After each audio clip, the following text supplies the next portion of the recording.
Hello student, कैसे हैं आप? बहुत अच्छे होंगे। आप बोर्ड का तैयारी बड़े ही मन से करते होंगे। ठीक है, आइए 18 फरवरी को आपका जो हिंदी का एग्ज़ाम होने वाला है उसके लिए कुछ बेहतरीन करते हैं। आपको पता है कि 20 MCQ आते हैं और मुझे पूरा उम्मीद है कि अगर आप ये वीडियो देख लेते हैं तो पूरा समझो पेपर वायरल ही है इस बार ना। इस बार पूरा 20 में से 20 MCQ आएगा आपको, अगर आप यही पढ़ लेते हैं अच्छे से। आइए हम पहला क्वेश्चन देखते हैं। पहला क्वेश्चन है, अभ्यागत में उपसर्ग है तो याद रखना अभी है, अन है, आ है कि अनु है। तो दिमाग से लगाना, अभ्यागत को अगर आप अलग करेंगे तो ये कैसे अलग होगा? अभी धन आगत। अरे यही तो अलग होगा। एड़ संधि यही होती है ना। एड़ संधि क्या होता है? जब ई या य छोटी ई या बड़ी ई के बाद विभिन्न स्वर आए, मतलब भिन्न स्वर आए, तो क्या होता है, जो ई होता है उसका आधा हो जाता है। जैसे भ का देखना आधा हो गया। इसके बाद जो बचा है आ, उसका या हो जाता है। सब कहने का मतलब अभ्यागत का जब आप अलग करेंगे तो हो जाएगा अभी धन आगत। तो उपसर्ग क्या होता है पहले तो वही देख लेते हैं ना। उपसर्ग होता क्या है? उपसर्ग वही होता है जो किसी भी शब्द के पहले लगे। जैसे अभ्यागत में जब इसको हमने अलग किया तो अभी धन आगत, तो इसमें पहले क्या है? अभी है, तो इसमें उपसर्ग कौन सा होगा? अभी होगा। अच्छे से दिमाग में रखना। तो अभ्यागत शब्द में उपसर्ग कौन सा है? अभी। कई बार आपके एग्जाम में आया है और इस बार भी उम्मीद है कि ज़रूर आएगा ना, तो याद रखना ज़रूर। इसके बाद कुछ और उपसर्ग दिए गए हैं, उसको आप देखिएगा ना। जैसे आपसे कोई पूछे निर्गुण, निर्गुण में कौन सा उपसर्ग है? तो याद रखना नीर, नीर, क्योंकि इसको अलग करेंगे नीर प्लस गुड़ होगा ना, तो नीर जो पहले आ रहा है तो नीर उपसर्ग है। अनुत्तीर्ण में कौन सा है? तो याद रखना अनु धन उत्तीर्ण, तो कौन सा उपसर्ग है? अनु। अनुशासन में बताना, अनुशासन में अनु होगा। ऐसे अभ्यास, अभ्यास को ध्यान से देखना है आपको ना। अभ्यास को जब आप अलग करेंगे तो ये हो जाएगा अभी धन आस, तो जो पहले वाला है अभी। दो आपको जरूर याद रखना है ना, एक अभ्यास को याद रखना है और एक अभ्यागत को याद रखना है। अभ्यागत में भी अभी और अभ्यास में भी अभी उपसर्ग है ना। अभिमान में ये तो दिखाई दे रहा है अभी। अनादर में बताना कौन सा होगा? अनादर को जब अलग करेंगे आप तो हो जाएगा अन धन आदर, तो उपसर्ग कौन सा है? अनुपसर्ग इसमें है ना। अनुचर में, अनुचर में अनु उपसर्ग है, कौन सा है? अनु उपसर्ग। अनुरूप में भी कौन सा है? अनु। इतना आप जरूर याद रखना है। इसमें दो बहुत इंपॉर्टेंट है ना, अभ्यास और अभ्यागत। इन दोनों में कौन सा है? अभी है, याद रखना। आइए दूसरे क्वेश्चन की ओर बढ़ते हैं। दूसरा क्वेश्चन है, अध्यक्ष शब्द में प्रयुक्त उपसर्ग है। इसको ये भी ऐसे ही अलग करना है ना। कैसे अलग करेंगे? अध्यक्ष को जब आप अलग करेंगे तो ये हो जाएगा अधि, क्या हो जाएगा? अधि धन अक्ष, क्या हो जाएगा? अधि धन अक्ष।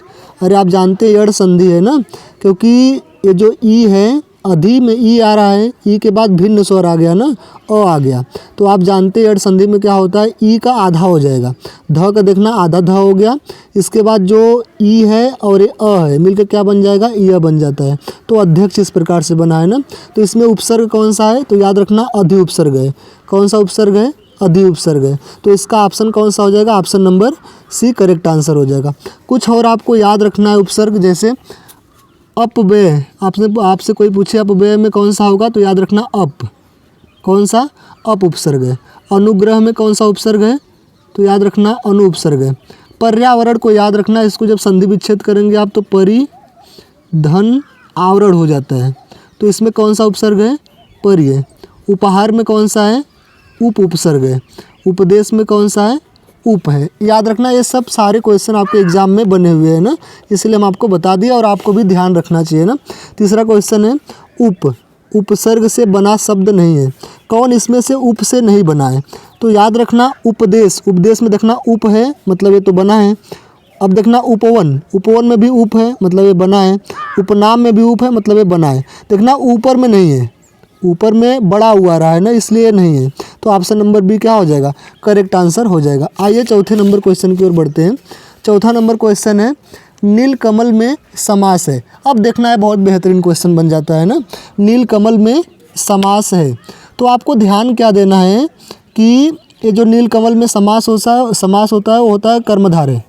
लेकिन आप कहेंगे कैसे, तो याद रखना जो कर्मधारय समास होता है उसमें आपको एक चीज़ ध्यान देना होता है ना, इसमें दो पद होते हैं। क्या होते हैं? दो पद। इसमें से जो पहला पद होता है वो विशेषण होता है, ये अच्छे से दिमाग में रखना है ना आपको, और जो दूसरा पद होता है वो संज्ञा होता है। कहने का मतलब कि जैसे नीलकमल है, नीलकमल में देखना कमल ये संज्ञा है, क्या है? संज्ञा है। और नीला क्या है? विशेषण है। क्या है? विशेषण है। तो नीलकमल, ये कमल की विशेषता बताई जा रही है कि ये कैसा है? नीला है। तो इसमें कौन सा समास हो जाएगा? कर्मधारय। जब भी आपको कंडीशन ऐसा बने ना कि जो संज्ञा है वो किसी की विशेषता अगर है, इसमें विशेषता बताने वाले शब्द विशेषण है, तो पक्का है वो कर्मधारय समास है ना। तो नीलकमल में कर्मधारय समास। ऐसे कुछ और एग्जाम्पल है, जैसे नीलांबर। अंबर मतलब होता है आकाश, अंबर मतलब होता है आपका कपड़ा। क्या होता है? वस्त्र या कपड़ा। और नील का मतलब क्या होता है? नीला, नीला वस्त्र। मेरी बात समझ रहे हैं? इस वस्त्र की विशेषता बताई जा रही किससे? नीला से। तो इसमें कौन सा समास हो जाएगा? कर्मधारय। ऐसे गाय है लेकिन कैसी है? नीला है, तो उसमें क्या है? कर्मधारय समास। एक कमल है लेकिन कैसा है? सफ़ेद है, श्वेत है, इसमें भी कर्मधारय। कलश है, कैसा है? लेकिन स्वर्ण कलर का है, सोने के कलर का है, इसमें भी वही है कर्मधारय। मानव, मानव तो है लेकिन कैसा है? महान है। मेरी बात समझ रहे हैं? मानव तो है लेकिन कैसा है? महान है, इसीलिए इसमें भी कर्मधारय समास। इसमें देखना अध्यापक तो है लेकिन कैसा है? प्रधान अध्यापक है ना, अध्यापकों में सबसे श्रेष्ठ है, इसमें भी आपका कर्मधारय समास। महात्मा में बताना, अरे आत्मा तो है लेकिन आत्मा कैसी है? महान आत्मा है, तो आत्मा की विशेषता बताई जा रही है ना महान से, तो याद रखना इसमें भी कर्मधारय है। कृष्ण सर्प, कृष्ण का मतलब होता है काला, सर्प का मतलब आप जानते हैं सांप, तो कैसा सांप? काला सांप। तो इन सारे शब्द में क्या है? याद रखना कर्मधारय समास, कर्मधारय समास आपको अच्छे से दिमाग में फिट कर लेना है ना। आइए अगला क्वेश्चन, 5वां नंबर क्वेश्चन है, माता पिता में समास है। अब आपका दिमाग तो काम कर गया होगा कि जहाँ डैश आता है तो वहाँ क्या होता है? द्वंद्व होता है। लेकिन ये तकनीक हर जगह काम नहीं आती है ना। फिलहाल के लिए हम भी मान ले रहे हैं कि यहाँ डैश है तो कौन सा समास हो गया? द्वंद्व समास हो गया ना। लेकिन याद रखना होता क्या है कि द्वंद्व समास का परिभाषा ही है कि इसमें डैश हो कोई बात नहीं है तो भी, नहीं है तो भी, लेकिन दो अलग अलग टर्म होने चाहिए ना। जैसे ये बिल्कुल स्वतंत्र पद होना चाहिए ना, माता भी और पिता भी। देखना माता फीमेल है और पिता क्या है? मेल है, तो दो अलग अलग पद है ना। जहाँ भी दो अलग अलग पद आपको नज़र आ गए वो समझ लेना कौन सा समास होगा? द्वंद्व समास। कुछ एग्जाम्पल हमने लिखा है, ये सारे एग्जाम में आपके आए हैं ना। राम कृष्ण, बताना राम भी अलग है, अलग आदमी है, कृष्ण अलग आदमी है, तो इसमें कौन सा हो जाएगा? द्वंद्व समास हो जाएगा। लेकिन याद रखना जो आपका ट्रिक है डैश, डैश इसमें नहीं दिया है, लेकिन फिर भी याद रखना हम जो बार बार कह रहे हैं आपको, दो स्वतंत्र पद होना चाहिए ना। राम अलग है, कृष्ण अलग है, तो इसमें कौन सा समास? द्वंद्व समास। ऐसे देखना राजा अलग है, रानी अलग है, तो इसमें भी कौन सा समास? द्वंद्व समास। पाड़ी मतलब होता है हाथ और पाद मतलब होता है पैर, तो हाथ पैर देखना ये भी दो अलग अलग चीज़ें हैं ना, तो इसमें भी द्वंद्व समास। शुभा शुभ मतलब शुभ और शुभ, ये भी दो अलग अलग चीज़ हो गए, तो इसमें भी कौन सा समास? द्वंद्व समास। अब देखना इसमें भवानी शंकर, अरे भवानी अलग है, शंकर अलग है, तो इसमें भी द्वंद्व समास। अब देखना आपका जो तरीका आ गया यहाँ पर, हानि, लाभ, राधा, कृष्ण, विशेषण विशेष, हाँ इसको जरूर आपको ध्यान देना है ना। विशेषण विशेष से में कौन सा समास है? तो याद रखना द्वंद्व समास है ना। फिर उत्थान और पतन में ये तो समझ जाएंगे आप ना, बीच में डैश लाइन दिया है तो डैश लाइन से आप पहचान लेना कि कौन सा है? द्वंद्व समास है, ठीक है। आइए अगला 6वां क्वेश्चन है, पंचवटी में कौन सा समास है?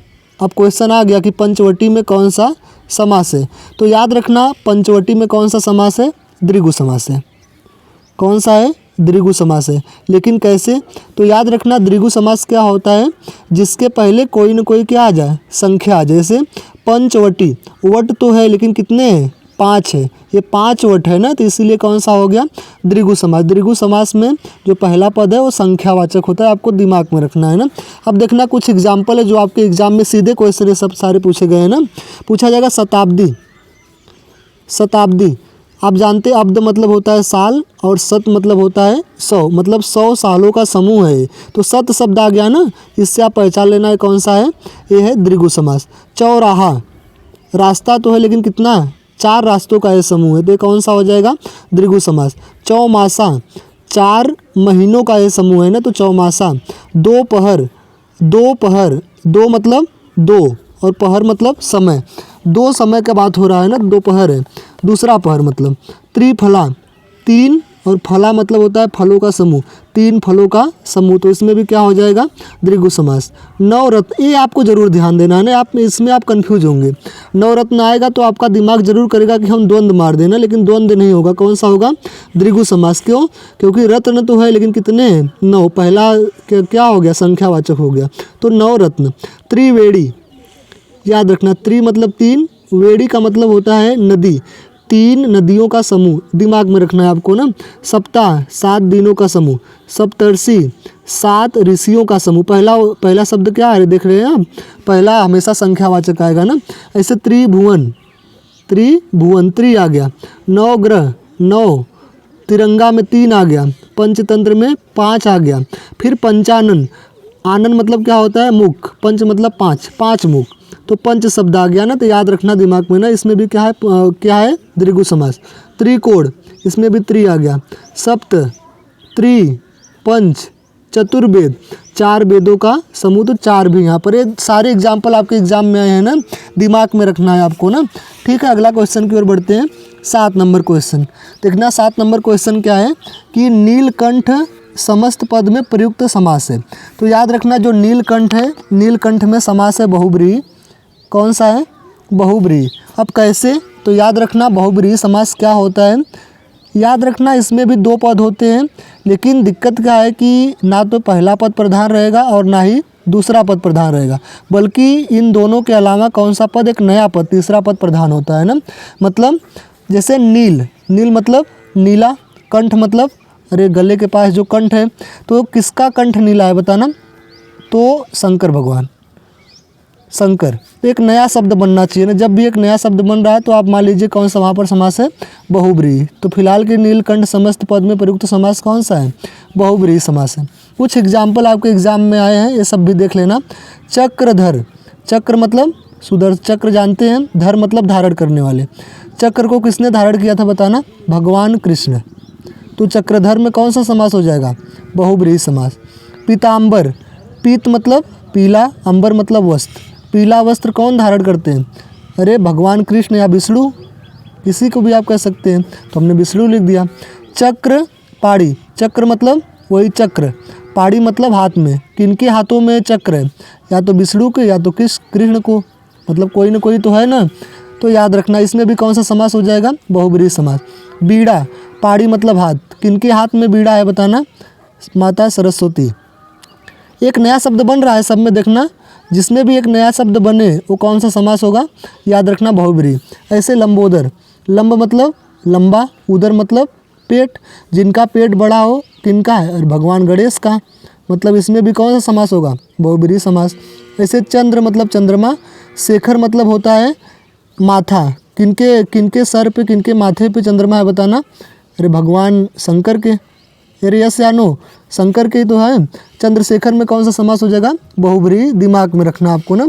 20 मतलब आप जानते हैं 20, धर मतलब धारण करने वाला, 20 को कौन धारण किया है, अरे सर्प ने किया है, सही बात ना, सर्प ने किया है, तो इसमें भी कौन हो जाएगा, बहुब्रीहि समास। त्रिपुरारी, त्रिपुर मतलब होता है एक राक्षस का नाम है त्रिपुर, और अरि मतलब होता है दुश्मन। त्रिपुर राक्षस के दुश्मन कौन थे, तो याद रखना भगवान शंकर। जब भी 2 लोग से मिलकर एक नया शब्द बन रहा है तो वहाँ पर कौन सा होगा, बहुब्रीहि समास होगा, अपने दिमाग में अच्छे से बैठा लीजिएगा। आइए 8वें क्वेश्चन की ओर बढ़ते हैं। 8वां क्वेश्चन क्या है, बादल का पर्यायवाची शब्द नहीं है, इसमें से क्या बादल नहीं है, तो याद रखना पहले हम अर्थ समझते हैं, खुद आप समझ जाएंगे ना। नीर मतलब होता है पानी, द मतलब देने वाला, पानी देने वाला। आप बताना पानी कौन देता है, बादल नहीं देता है, पानी देने वाला बादल है, यस या नो, सही बात है। अम्बुद, अम्बु मतलब पानी, द मतलब देने वाला, फिर से पानी देने वाला कौन है, अरे बादल ही तो है, बादल। ऐसे जल, द मतलब देने वाला, फिर जल देने वाला कौन है? बादल। इसके बाद देखना जलज, ये अलग हो गया। जल मतलब जल, ज मतलब जन्म लेने वाला, जल में जन्म लेने वाला। बताना जल में जन्म लेने वाला कौन है? तो याद रखना कमल। क्या है? कमल। तो आप बताना बादल का पर्यायवाची शब्द नहीं है, क्या नहीं है? जलज नहीं है। जलज किसका है? तो कमल का है। कमल का कुछ और याद रखना, पंकज।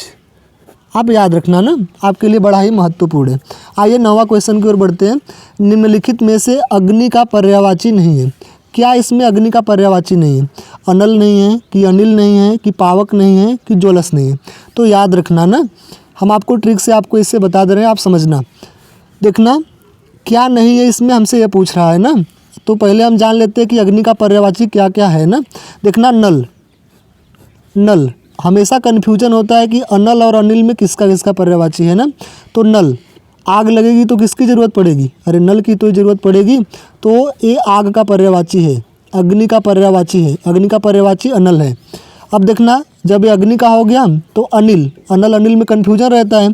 अनिल होता है वायु का पर्यायवाची। किसका होता है? वायु का। पावक मतलब जो पवित्र करने वाली होती है, अग्नि क्या होती है? पवित्र करने वाली होती है, याद रखना। ज्वलस मतलब जो जलती है, क्या जलती है? अग्नि ही तो जलती है। तो याद रखना इसमें ना कि निम्नलिखित में से अग्नि का पर्यायवाची नहीं है, क्या नहीं है? तो याद रखना अनिल नहीं है। अनिल किसका पर्यायवाची है? तो वायु का है, दिमाग में आपको रखना है ना। आइए 10वें नंबर क्वेश्चन की ओर बढ़ते हैं। 10वां नंबर क्वेश्चन है, देव नदी का पर्यायवाची शब्द है। देव नदी मतलब, देव मतलब होता है भगवान, नदी मतलब नदी, भगवान की नदी, भगवान की नदी। कोई पवित्र ही नदी तब होगी। अरे यस या नो? सही बात है। तो बताना यमुना है, सरयू है, गंगा है, कि सरस्वती है? भारत की पवित्र नदी कौन है? तो आप जानते हैं गंगा नदी। और गंगा को क्या कहते हैं? गंगा को ही हम कहते हैं देव नदी, इसी को ही हम कहते हैं भागीरथी, भागीरथी। ये दिमाग में रखना, इसी को हम कहते हैं सूर सरिता। ये 3 आपको याद रखना है गंगा का पर्यायवाची ना, देव नदी, भागीरथी, सूर सरिता। सूर मतलब देवता, सरिता मतलब नदी। देवताओं की नदी कौन है? वही गंगा ही है ना, दिमाग में रखना है आपको।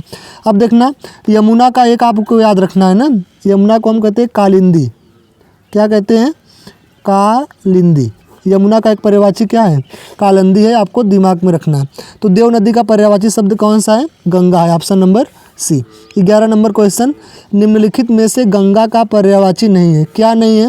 देखना भागीरथी, अरे गंगा ही है। कालिंदी बताना, अभी बताया हम आपको, कालिंदी यमुना को कहते हैं ना, जो काली रंग की है। तो यमुना काली है ना, याद रखना कालिंदी। सूर सरिता भी गंगा है। देव नदी तो आपको पता ही है गंगा है। तो इसका ऑप्शन कौन सा होगा? गंगा का पर्यायवाची नहीं है, तो कालिंदी नहीं है ना। कालिंदी किसका है? यमुना का है, आपको दिमाग में रखना है ना। 12 नंबर क्वेश्चन, खेत का तत्सम रूप है। अब देखना 2 शब्द होते हैं, एक होता है तत्सम और एक होता है तद्भव। तत्सम, तत् मतलब उसके, उसके सम मतलब समान। किसके समान? तो संस्कृत के, क्योंकि भारत की सबसे पुरानी भाषा कौन सी? संस्कृत ही है, पहले संस्कृत ही थी। तो उसके समान, किसके समान? संस्कृत के। मतलब जितने भी संस्कृत के शब्द रहेंगे वो किस में आएंगे? तत्सम में आएंगे। तत्, फिर यहाँ पर देखना तत् मतलब क्या होता है? और भव। तत् मतलब होता है उससे, भव मतलब उत्पन्न हुई। किससे उत्पन्न हुई? संस्कृत से। संस्कृत को जब बिगाड़ के बोलेंगे तो क्या बोलेंगे? हिंदी बोलेंगे। मेरी बात समझ रहे हैं? तो जितने भी हिंदी के शब्द है वो किस में आएंगे? तद्भव में आएंगे। जितने भी संस्कृत के शब्द है वो किस में जाएंगे? तत्सम में आएंगे, दिमाग में रखना है आपको ना। तो खेत का तत्सम रूप है, कौन सा है? क्या भूमि है, जमीन है, पृथ्वी है? तो याद रखना खेत का जो तत्सम रूप है क्षेत्र है। कौन सा है? क्षेत्र, ऑप्शन नंबर सी। क्षेत्र जब भी आएगा याद रखना, संस्कृत आप देखना किताब खोल के, तो जब भी आप संस्कृत पढ़ेंगे खेत के सेंस में कोई चीज़ आएगी तो हमेशा वहाँ क्षेत्र लिखा रहेगा ना, ये दिमाग में आपको रखना है। ऑप्शन नंबर, आइए अब 13 नंबर क्वेश्चन की ओर बढ़ते हैं। आम का तत्सम है, बताना आम का तत्सम क्या होगा? आम होगा, अम्बू होगा, आम्र होगा, अम्म होगा। तो याद रखना आम का तत्सम क्या होता है? आम्र होता है ना, मेरी बात दिमाग में आपको रखना है ना, ऑप्शन नंबर बी। आइए 14 नंबर क्वेश्चन की ओर बढ़ते हैं। 14 नंबर क्वेश्चन क्या है? योगी शब्द का तद्भव रूप होगा। अब बताना योगी संस्कृत भाषा का शब्द है। तद्भव मतलब हिंदी पूछ रहे हैं हमसे, तो इसमें क्या होगा? जोगी होगा? नहीं। योगी होगा? बिल्कुल नहीं होगा। जोगी। सब नहीं कहते जोगी आए हैं, तो योगी का तद्भव क्या है? जोगी है। ऑप्शन नंबर ए करेक्ट हो जाएगा। आइए अगला क्वेश्चन, धनुष का पर्यायवाची शब्द है। अब याद रखना, कालिंदी अभी हम आपको बताएं, किसका पर्यायवाची बताना? काली रंग की कौन है? यमुना। भागीरथी? गंगा। कोदंड, कोदंड को हम कहते हैं धनुष। ये आपको दिमाग में बात रख लेना है ना। अनिल क्या होता है बताना? हवा या वायु। तो बताना धनुष का पर्यायवाची शब्द कौन सा है? कोदंड है। ऑप्शन नंबर सी क्या हो जाएगा? करेक्ट आंसर इसका हो जाएगा। 16 नंबर क्वेश्चन।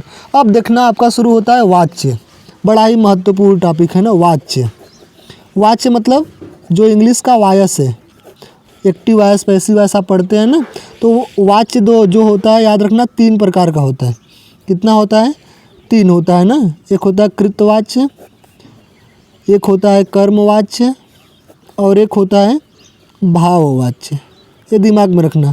इसे कहते हैं एक्टिव वायस, इसे कहते हैं पैसिव वायस, इसे कुछ विशेष इंग्लिश वाले लोग कहते नहीं है ना, दिमाग में रखना। तो कृतवाच्य कहाँ पर होता है? तो याद रखना जहाँ पर कर्ता की प्रधानता हो। अरे कृत मतलब कर्ता, जहाँ पर आपको कर्ता की प्रधानता नजर आए वहाँ पर क्या होता है? कृतवाच्य होता है। कर्मवाच्य मतलब जहाँ पर कर्म की प्रधानता आपको नजर आए। किसकी? कर्म की प्रधानता। अरे किसी भी वाक्य में क्या होता है? कर्ता होता है, कर्म होता है, क्रिया होती है।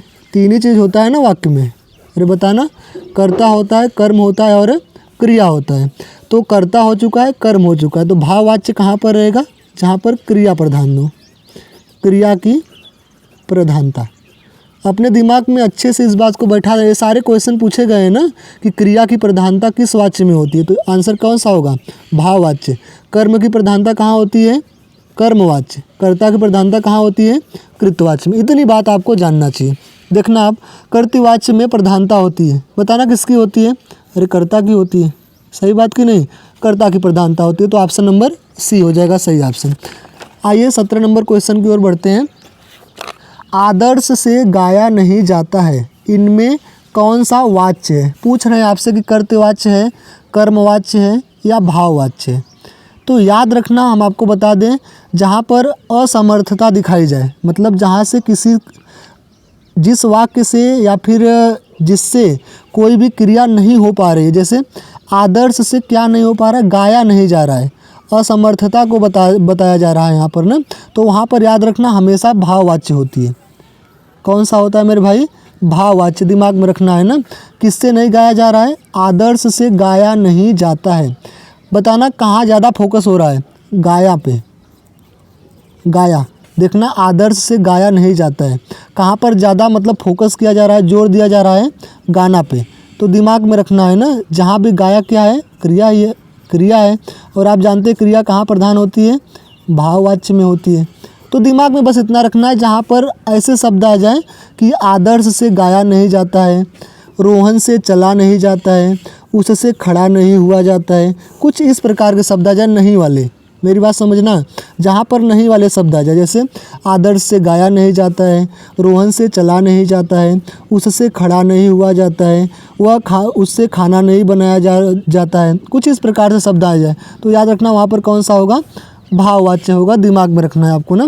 आइए 18वां नंबर क्वेश्चन है, मोहन द्वारा चित्र बनाया गया, इस वाक्य में वाच्य।